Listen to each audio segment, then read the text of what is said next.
Luhur budi handap asor. Papatah ieu guys perlu ku urang dipake dina kahirupan sapopoe.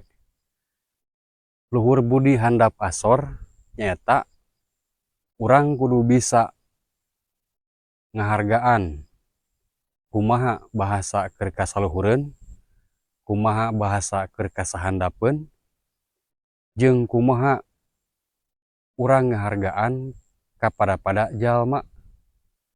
Ngahargaan pada jalma henteu ngan saukur ngahargaan karena perbedaan umur. Urang oge kudu bisa ngahargaan jalma teh ku elmuna, ku kadudukanana, jeung ku nu lainna nya.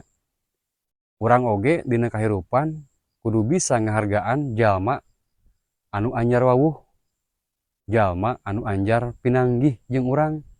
Ta urang kudu bisa someah nya. Bahasana mah urang kudu hade lah kasemah kitu nya.